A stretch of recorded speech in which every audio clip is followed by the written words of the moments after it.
haya sido dirigente obrero, eso sería lo de menos. No, sí, claro. Podría ser un hombre que se supere, pero y es una persona que totalmente despiadada ante el sufrimiento del pueblo. Es la increíble. gente no come, la Está gente que poseído. desayuna no almuerza. Además, tú ves ahora, cada vez hay menos vehículos en las calles. ¿Por qué? Porque cuando un carro se malogra, se pincha una llanta, ¿Cuánto se cuesta malogra. la gasolina ya, por ejemplo? La gasolina está regalada, eso es lo que Ok. tú no entiendes. Tú con 5 soles puedes llenar un tanque. O sea, ¿ya? siguen produciendo crudo Sí, tranquilamente. o sea, ahí no hay es uno de los, eso es lo que le permite a exportan crudo Venezuela a Estados Unidos. sobrevivir. Tuvo una época de auge en los tiempos de Chávez, Sí, sí, cuando sí. el precio se disparó. Hoy día el precio está más bajo, pero aún sigue siendo una entrada importante. Pero te quiero decir, si mañana se malogra un artefacto del vehículo, Sí, claro, tú un repuesto, no tienes cómo tienes reponer. cómo. Primero porque no hay. Y segundo, si existe, cuesta una barbaridad. Una llanta. ¿Cómo se cuesta moviliza una la fortuna. gente? ¿Usa mucha No, bicicleta? ¿Camina mucho? no, la gente ya que viene al trabajo, ya no hay transporte público. El transporte también está colapsando día a día. O sea, hoy ya me dijeron, tú que has venido hace un par de años, mira, ahora hay menos carros en las calles. No es porque haya una política de racionalización, sino simplemente porque los carros que se malogran, están malogrados y no así tienen sea cómo reponerse. simple, no hay cómo ser, no hay No hay repuestos obligado. que tener. Igual, yo he visto, por ejemplo, cómo un edificio está meses y meses que no funciona, pero no funciona el ascensor porque le falta una pieza determinada y no es posible encontrar en ningún sitio. Entonces tú tienes un montón de cosas que están totalmente paralizadas. Luego para comprar pan hay que hacer unas colas gigantescas. O sea, es un país colapsado y siempre hay paralizado. pan, ¿no?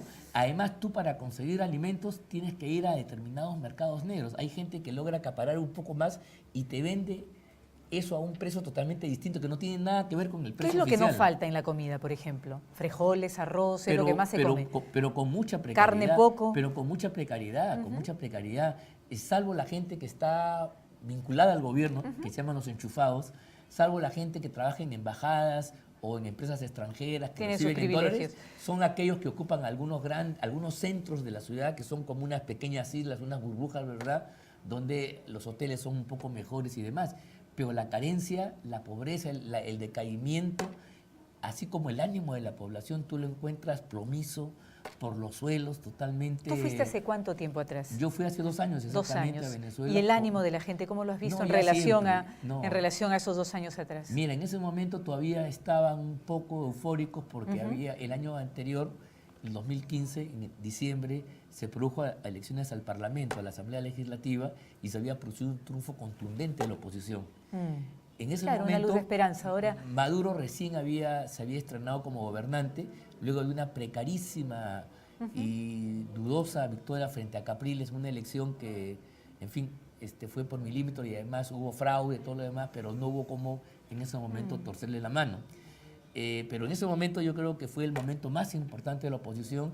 Llegaron a tener mayoría, incluso bajo las reglas electorales de ellos, pero después de eso, por esas cosas un poco inexplicables, por las divisiones existentes, se ha ido perdiendo. Divisiones en la propia oposición, ¿no? Así es, la Asamblea Legislativa no tenía ningún poder en la práctica. Imagínate un parlamento que aprueba una ley y mañana el Tribunal Constitucional allá, que es un apéndice del poder del Tribunal Supremo, declara al instante que esa norma es inconstitucional.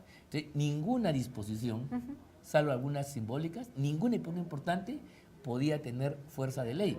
Entonces, de esa manera maniataron al Parlamento y la gente ya empezaba a decir que el Parlamento tampoco le servía. Las esperanzas de cambio que se fueron perdiendo avisoraron y el día de hoy... Así es. Entonces, a partir de ese momento la oposición ha venido perdiendo fuerzas, perdió las elecciones regionales, ¿no? Y perdió a sus municipales, líderes. Y perdió sus líderes, hicieron manifestaciones que acabaron Por lo con menos a los muchos muertos principales. el año pasado, el año 2017, que movilizaciones muy grandes, ganaron las calles, pero no pudieron ¿Qué pasó? conmover ¿Cuál al fue régimen. la